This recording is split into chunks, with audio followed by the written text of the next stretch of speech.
Deixa eu ativar o mundo aqui. Bom, boa tarde. Este é o canal As Quatro Estações, o FMG, e este programa integra a playlist Conversa Animal, que é realizado pelo Centro de Estudos dos Animais.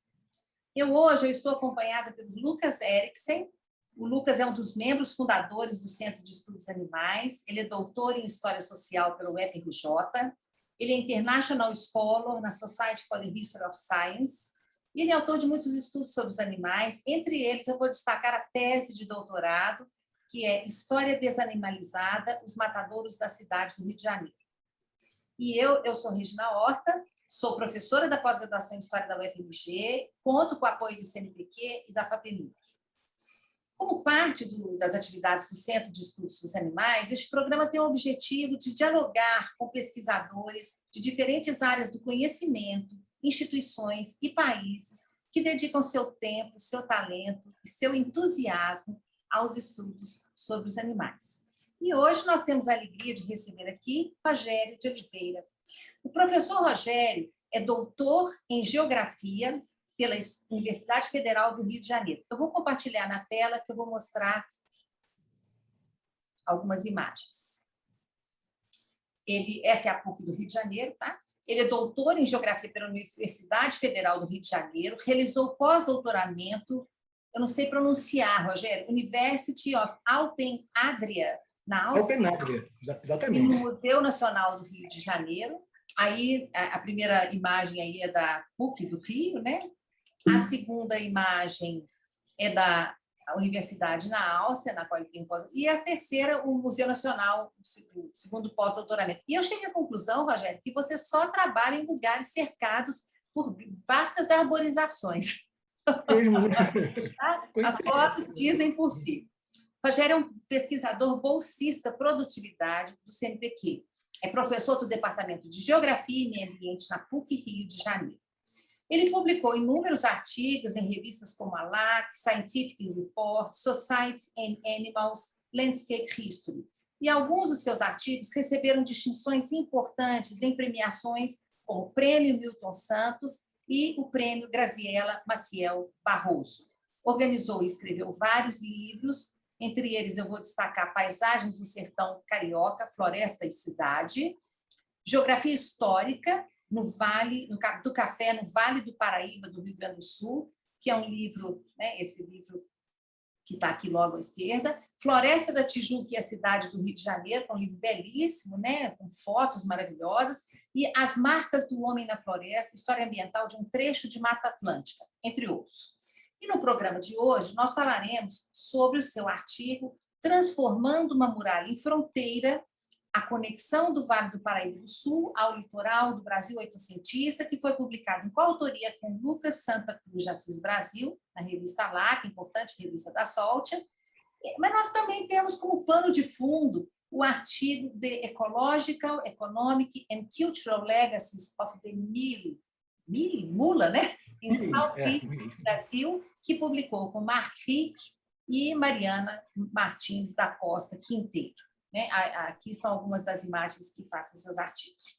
Bom, então, como vocês podem ver, nossos assistentes verão, né? A conversa animal de hoje é entre gente, bois, mas principalmente mulas. Né? E, Rogério, eu passo aqui a palavra para você. Muito obrigada. E desde já agradeço, Rogério, muito o seu aceite de participar aqui da nossa conversa. Gente, boa tarde. Em primeiro lugar, é um prazer imenso. O que a Regina pede, ela não pede, ela dá uma ordem e a gente executa, porque eu tenho uma amizade muito grande. A Regina é aquelas pessoas que moram no meu coração. Estou conhecendo hoje o Lucas, e um prazer muito grande falar desse assunto, que foi um assunto que eu consegui desenvolver com dois orientandos meus, o Mark Rick e o Lucas Brasil, e a Mariana Quinteiro. Nós estamos ainda, o segundo nós estamos concluindo. E o trabalho nosso, que é aquela coisa assim, de tentar incorporar, não estudar uma montaria, isso já tem estudo para tudo quanto é lado, etc. Mas eu penso assim, da gente tentar incorporar três coisas: o animal, o homem e a paisagem, tentar ver eles juntos, né, como um grande sistema socioecológico, né? Bom, eu vou partilhar aqui a tela, marcar meu tempo aqui.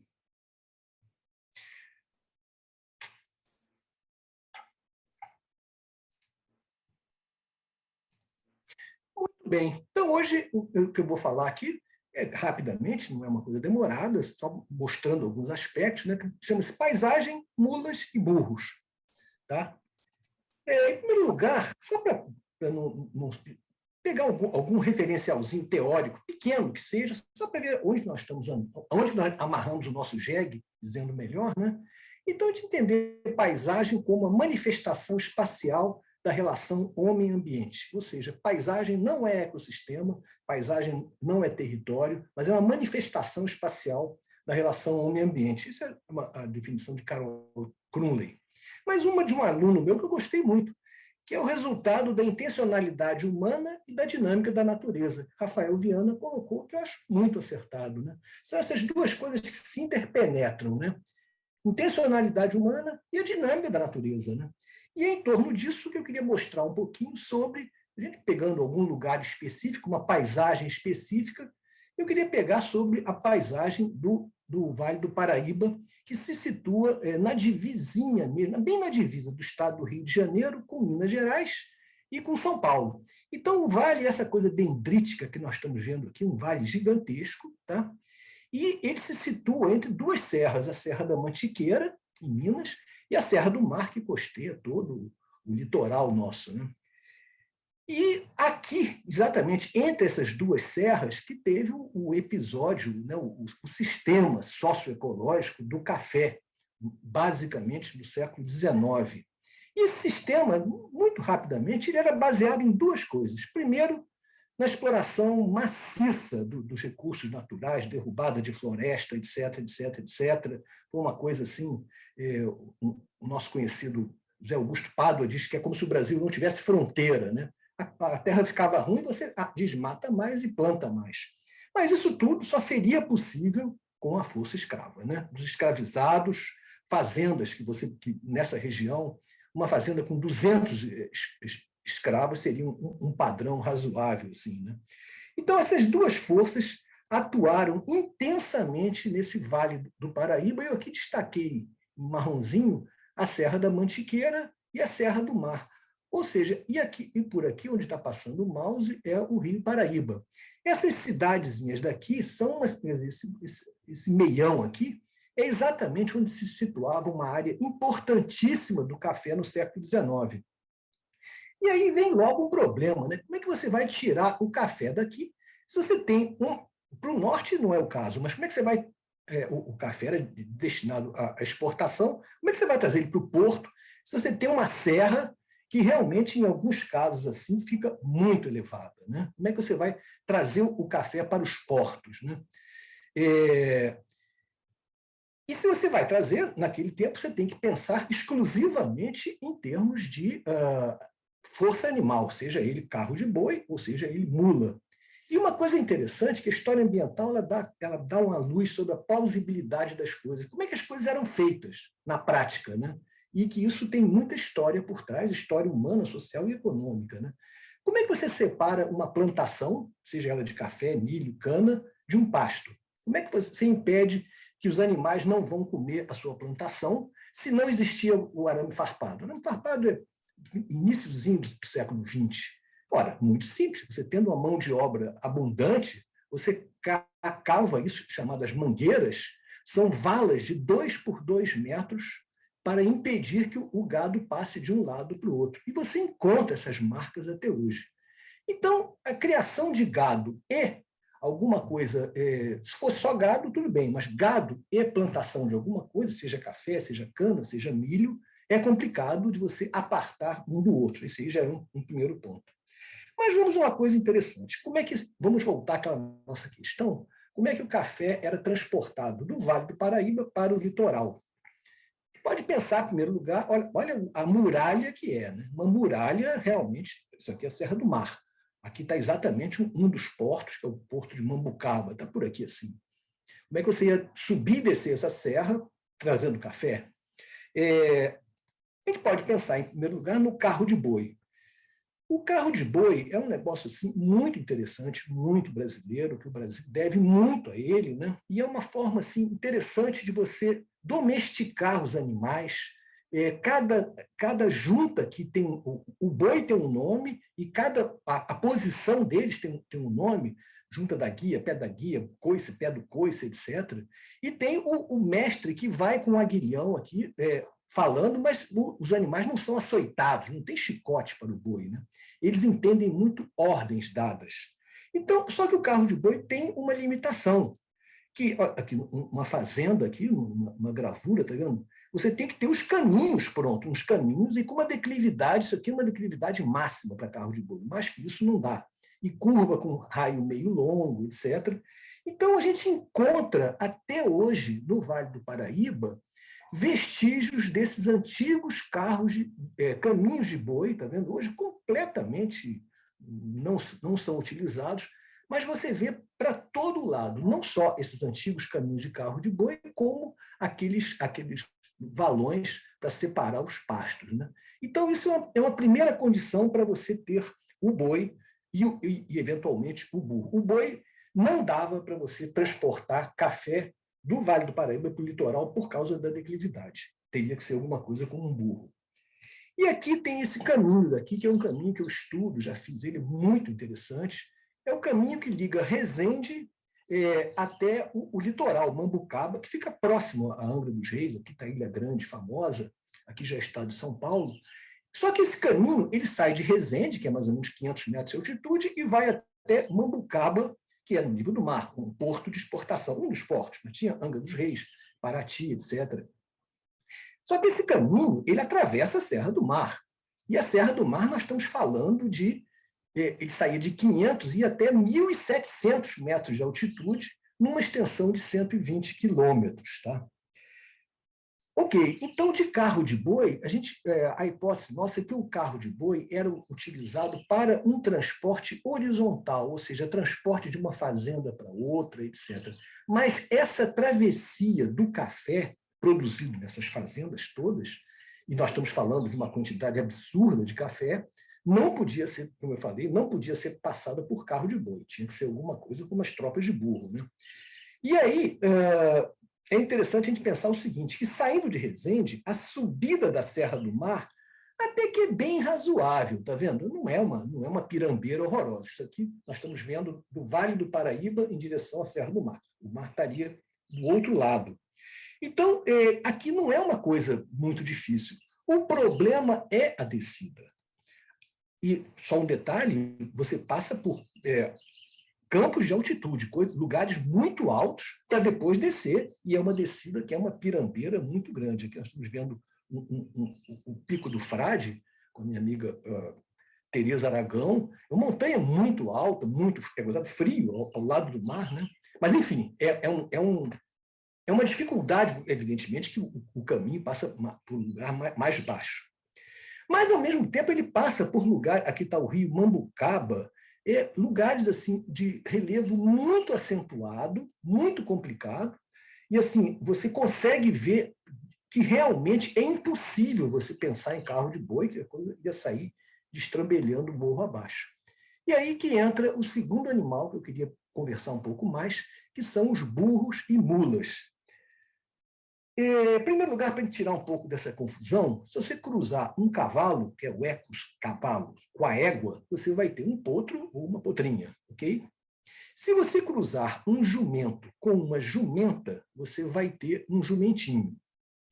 E se você cruzar um jumento com uma égua, você vai ter, se for macho, é um burro, e se for fêmea, é uma mula. E se você for cruzar um burro com uma mula, não vai sair nada, porque eles são estéreis. Então, o burro é interessante que é um produto que ele não existe por si só. Você não pode falar que existe uma raça de burro.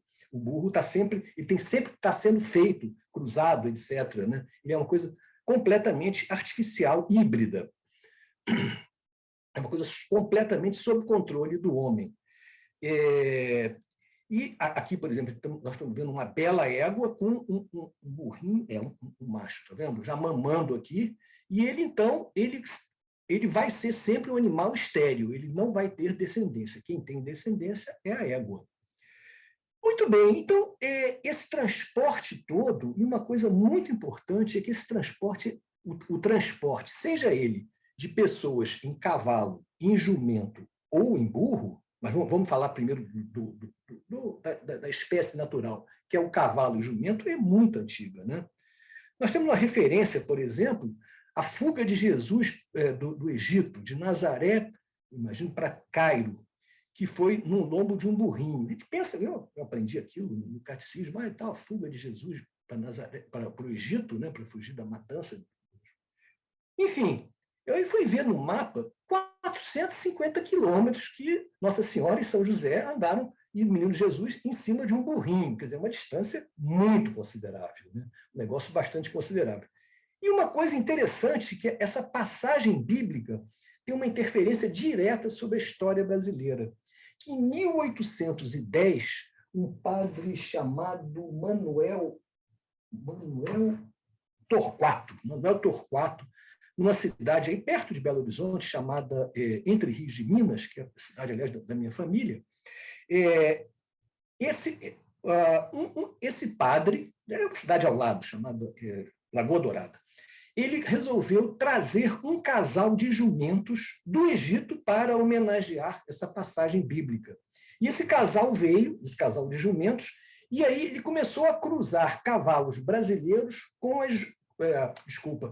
os jumentos que ele trouxe com éguas brasileiras. E deu uma raça um tipo de burro muito bom e uma raça de jumento chamada raça pega, que hoje vale uma fortuna e é excelente. O fato é que esse sistema de transporte ele valeu por vários ciclos socioeconômicos, seja na cana, seja no ouro, seja no café, ou aqui para o carvão, como esse caso dessa pintura de Rugendas. O fato é que essa doma, você conseguir transportar uma carga no burro, significa uma coisa interessante, que é um sistema de relacionamento entre dois seres, um homem e um animal. E muitas vezes com conexões, esse relacionamento entre os dois é com conexões não muito visíveis. E isso aí é muito interessante, essa coisa, o processo de doma, essa domesticação do burro, na verdade, tem a ver, como a gente vai ver agora, a domesticação do homem também, em certa medida, e principalmente a domesticação da paisagem para que esses dois possam exercer o seu trabalho, né? Então, nós estamos vendo aqui uma outra cena agora de Debré, 1820 e poucos, dos tropeiros, que é uma figura importantíssima no século XIX.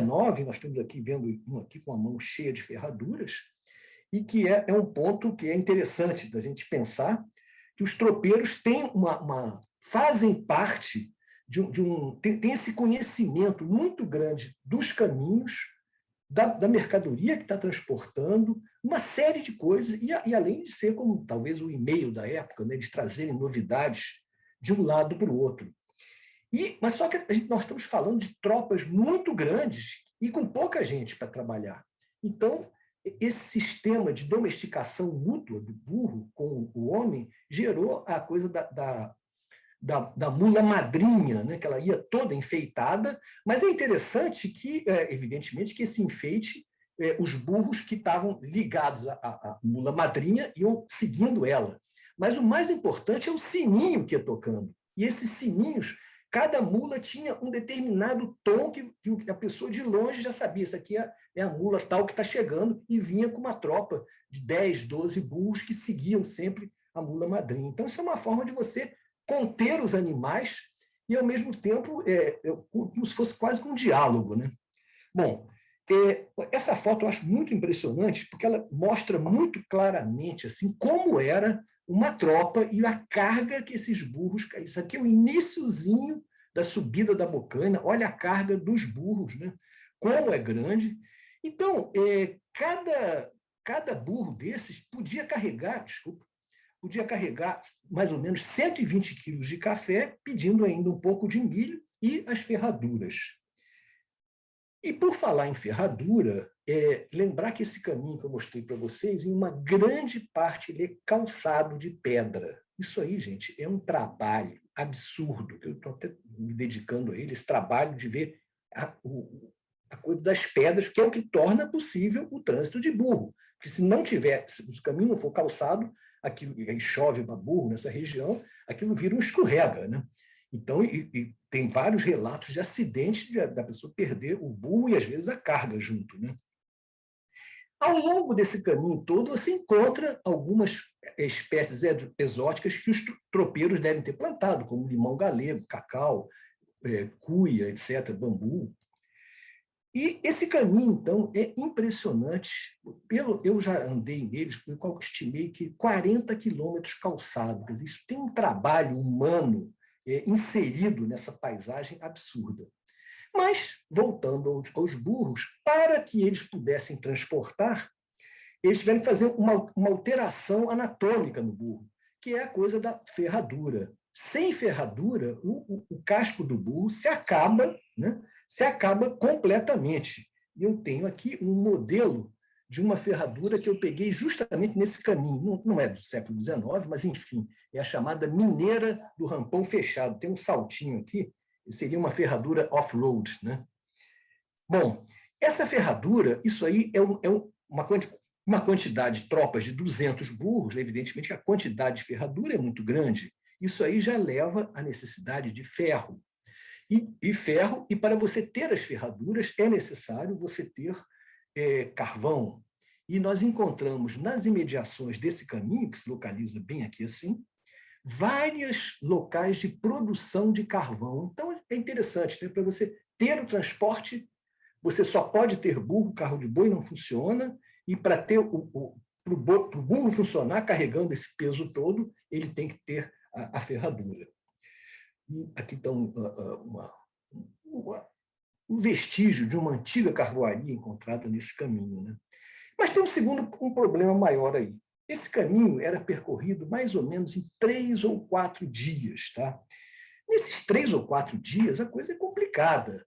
O que esses bichos iam comer à noite? A floresta tropical ela é completamente inútil para um animal que veio da Europa, trazida pelo colonizador. É completamente inútil, ela é impalatável. Você soltar um burro ou um boi dentro de uma floresta, o bicho não vai comer nada, absolutamente nada, não tem nada para ele comer. Aí, como é que você vai atravessar a Serra da Bocaina sem ter pastagem? Simples. A coisa foi abrir postos de gasolina. Então, isso aqui é uma pastagem, olha que interessante, uma pastagem do século XIX, que foi aberta no meio da Serra da Bocaina, no meio da floresta, tá? No meio da floresta, e foi plantado o capim-gordura. Tá? Então, agora sim, a tropa de burro é pelo menos um pernoite. Mas tem um segundo problema aí, que e o topo da serra? No topo da serra, é o chamado campo de altitude. Então, na Serra da Bocaina, e é interessante que o campo de altitude é um dos ecossistemas do estado do Rio de Janeiro, que estão sempre situados a mais de 1.800 metros. E aqui uma foto de uma travessia que nós fizemos, travessia Petrópolis-Teresópolis. Isso aqui não é desmatado, é campo de altitude, é assim mesmo.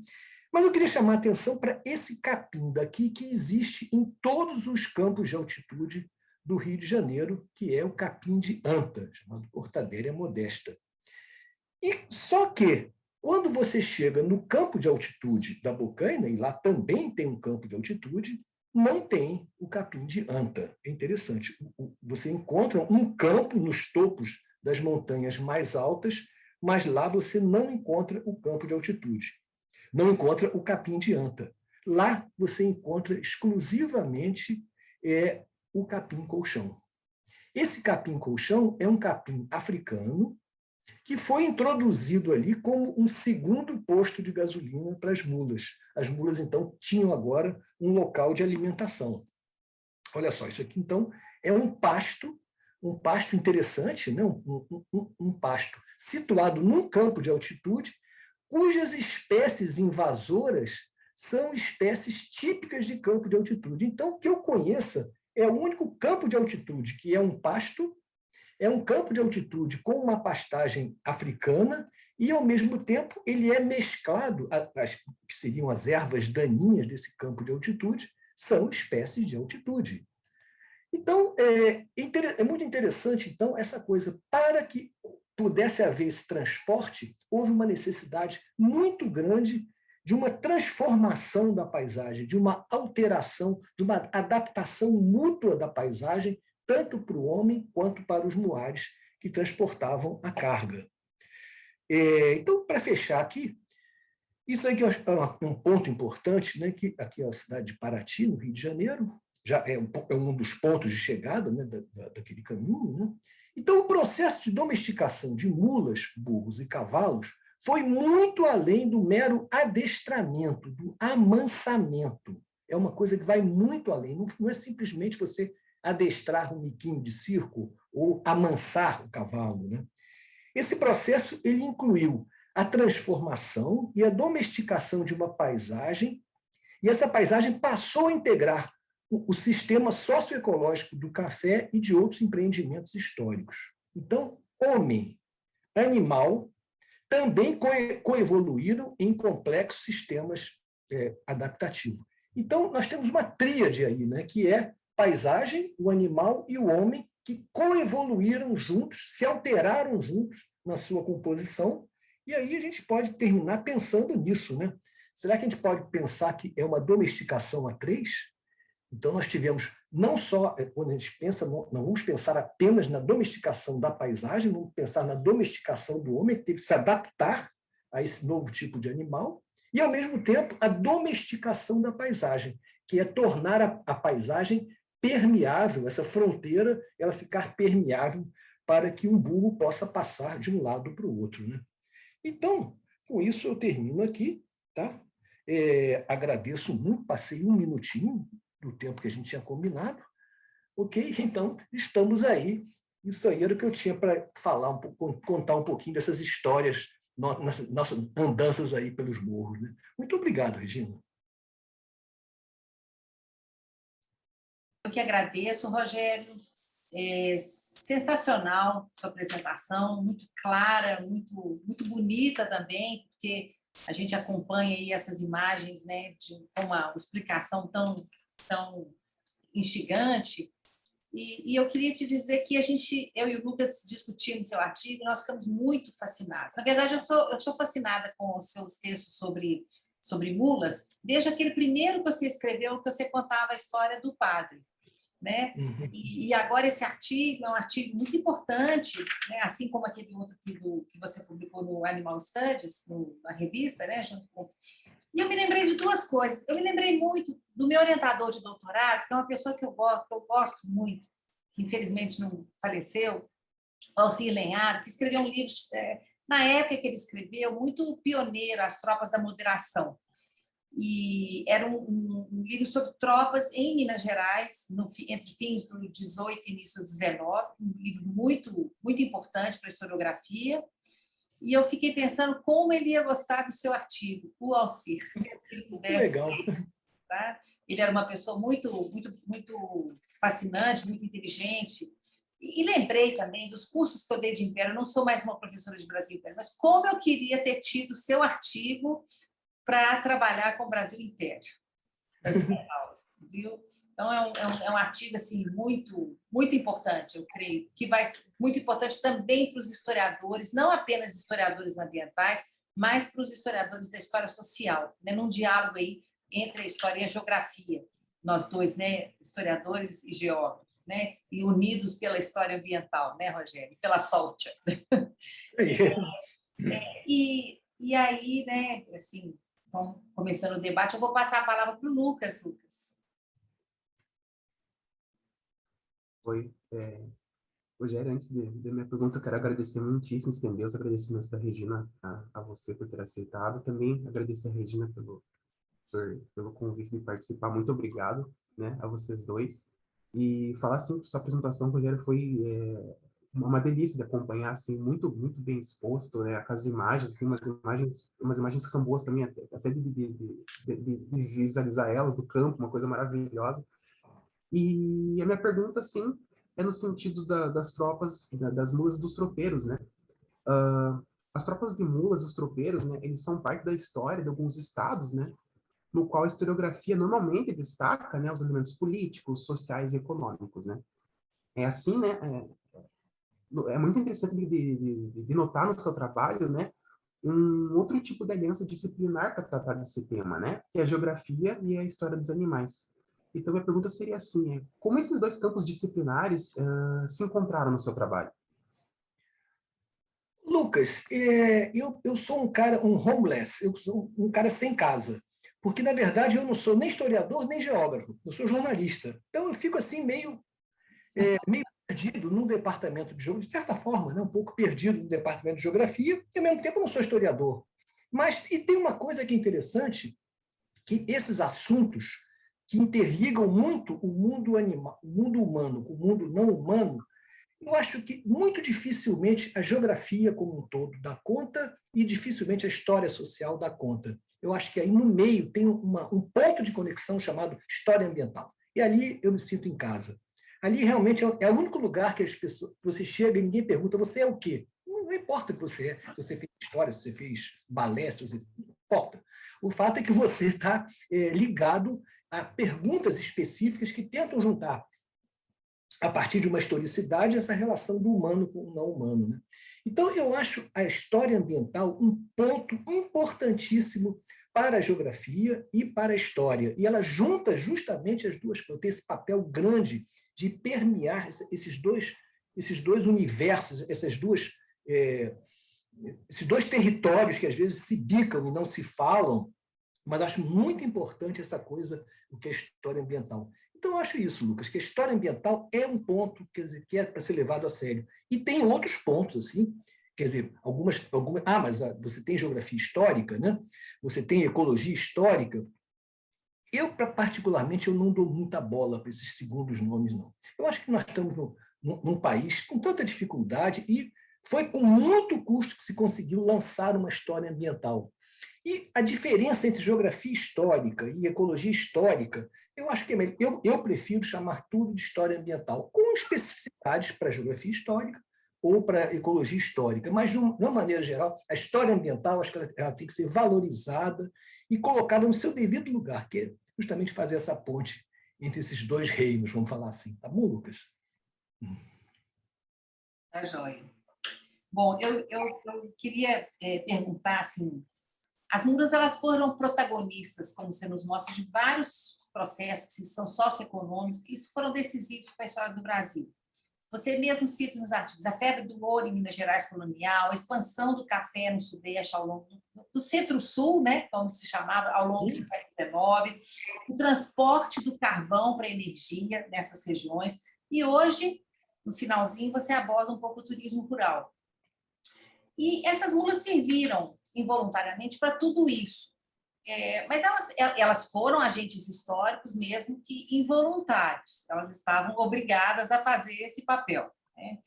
Essas mulas, como você mostrou aí, né, mulas e burros, eles são fortes, são resilientes, são destros, são equilibrados. Né? E esses animais têm também um outro tipo de comportamento que nós, humanos, costumamos qualificar como teimosia. A gente fala, teimoso feito uma mula. Eu não estou dizendo que as mulas sejam teimosas, mas que nós atribuímos a ela características que nós consideramos como sendo de teimosia. Né? E, nesse sentido, para interpretar a atitude desses animais, nós projetamos um pouco, né, essas representações. Mas existem essas características de comportamento das mulas aí que obrigaram, provavelmente, os seres humanos a se adaptarem para poder manejar esses animais. Né? Nesse sentido, a gente podia dizer que os humanos tiveram que se adestrar, no sentido de que moldar esses tropeiros aí, tiveram que moldar seu comportamento, que adaptar o seu próprio comportamento, os seus ritmos, para observar os padrões das mulas. Um bom tropeiro tinha que conhecer as peculiaridades das suas mulas, respeitar suas mulas, se ele quisesse mesmo ter sucesso na condução da sua tropa? A pergunta é muito legal, Regina, muito interessante. Eu diria, vamos começar assim, eu acho que o bom tropeiro é aquele que não é teimoso como uma mula. É a pessoa que consegue perceber que mula é uma coisa e cavalo é outra. Porque o cavalo, de uma maneira geral, ele é muito mais rápido, muito mais ágil. Mas, ao mesmo tempo, ele consegue carregar só, no máximo, 1/3 do peso dele de carga. Ele não é um animal de carga, é um animal de sela. Vamos chamar animal de sela, meu Deus. Mas, enfim, vamos chamar, é um animal de sela. Enquanto que o burro é um animal de carga. E o burro ele tem limitações corporais, morfológicas, que impedem. Você não pode imaginar uma tropa de burro saindo espingolada morro abaixo e é tudo cair, quebrar a perna. Então, ela tem que ter aquele passo lento e que cabe ao tropeiro interpretar e aceitar esse passo lento. E esse passo lento é dado pela madrinha, que vai na frente e que vai justamente segurando algum burro ali mais afoito, queira aí, tem que ir devagar, porque o caminho, a descida é muito perigosa. E quebrar a pata significa o seguinte, é sacrifício no ato, né? Então, realmente, eu penso assim, o bom tropeiro é aquele que entende perfeitamente as limitações e as vantagens desse tipo de coisa. Então, agora, e outra coisa, né? Por exemplo, o burro é lento, mas ele tem uma diferença muito. O cavalo chega, acho que a 80 km por hora, uma coisa assim. O burro é muito, muito atrás. Mas o burro ele tem um passo chamado viajeiro.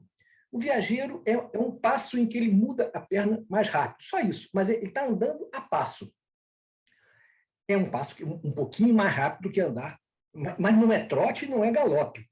Regina, esse passo viajeiro, um burro pode andar 8, 10 horas por dia no viajeiro e não se cansa. Então, é extremamente importante, é diferente. Então, aceitar como que um burro funciona é o primeiro sintoma que nós humanos não somos teimosos como uma mula, e muito menos não somos burros, né?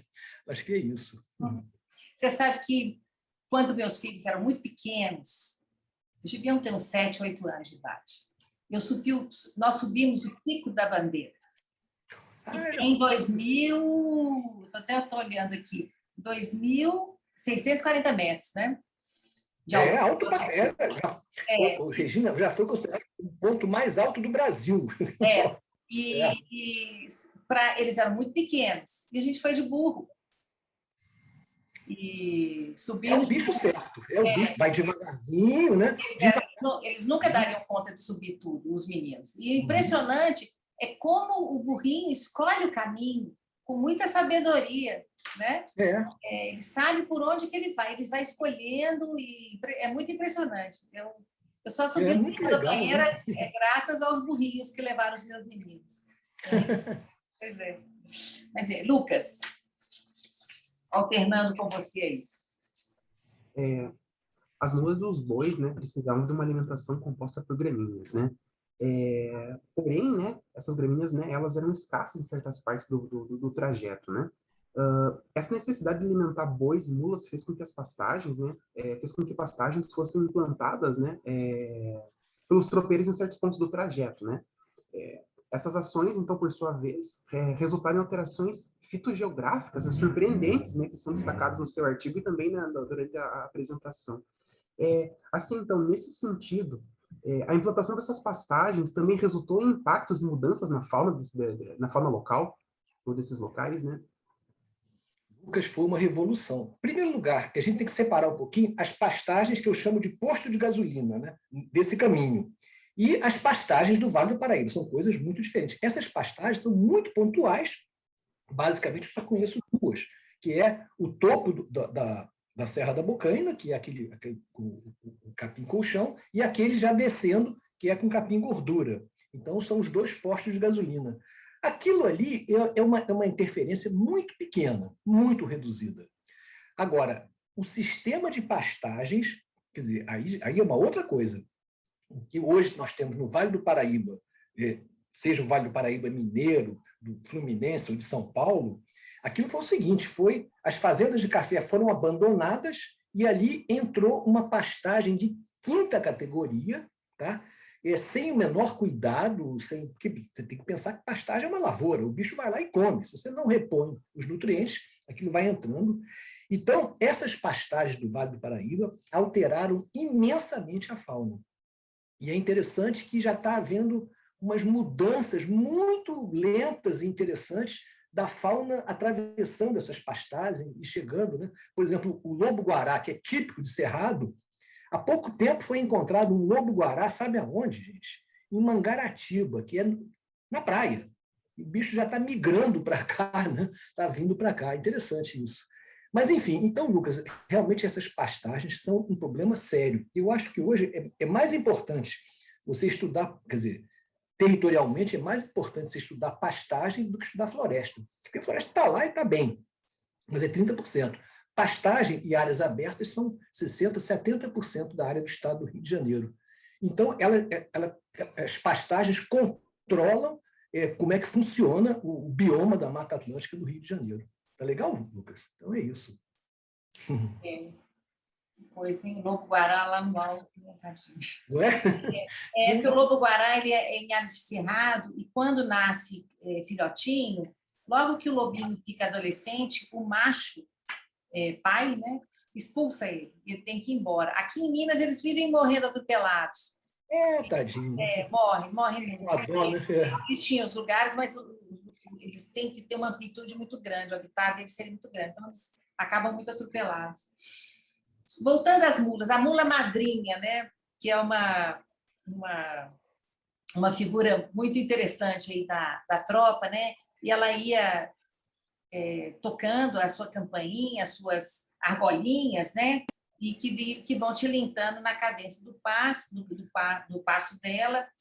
Eu fiquei imaginando a tropa no século XIX passando pelo meio da mata, né, com esse som ritmado, né, porque você falou na sua fala de quando eles se aproximavam das cidades ou das vilas, as pessoas já sabiam que estavam chegando pelo barulho da mula que se anunciava ao longe, e das mulas, e talvez eles até soubessem, tivessem mais certeza de qual tropa estava chegando, né, por causa da peculiaridade dos sons ali de cada campainha. Né? Me lembrou muito os carros de boi em Minas Gerais, porque os carros de boi têm o rangido das rodas, cada carro de boi fazia questão de ter um rangido diferente, e aquele uma tropa de carro de boi, não sei se chama tropa, né? Mas um monte de carro de boi andando pelo sertão mineiro tinha uma sonoridade muito grande, que até por vezes descrita em Guimarães Rosa e outros autores. Né? E eu pensei muito numa nova questão que tem sido tratada por alguns historiadores dos animais, ou pessoas que se dedicam, né? Que é a paisagem sonora, né? Você teria aí, poderíamos pensar, né, como é que a gente podia pensar nessa mudança de paisagem sonora aí no século XIX, nesse Rio de Janeiro, nessa região aí cafeicultora, né? Primeiro, eu acho que é interessante a gente pensar nos sons do século XIX, né? Deviam ser a coisa assim muito pequena, né? Nós estamos agora vivendo cercados de rave, cercado de pagode, cercado de barulhos, de trânsito, do carro da pamonha, carro do ferro velho, aquela coisa gritando e tal. Naquele tempo, os sons eram assim, os sons não naturais eram muito poucos e conhecidos. E é interessante essa questão que você levanta aí uma geografia do som, que a gente pode também me passar por uma geografia dos cheiros também, o som como uma territorialização. Né? Então, isso me bateu muito quando eu estive na Áustria, e eu subi uma montanha e vi Salzburgo. Aí deu 5 horas, todas as igrejas começaram a tocar os sinos. Aí você vê, caramba, que coisa bonita, né? Mas você entende que cada igreja, aquilo é como se fosse uma mensagem para os seus fiéis, né? Então é como se fosse o som é uma territorialização daquela igreja, né? Mas quando em determinadas situações os sons quase que se misturam. E talvez haja até uma competição para ver qual é a igreja que tem o som mais alto.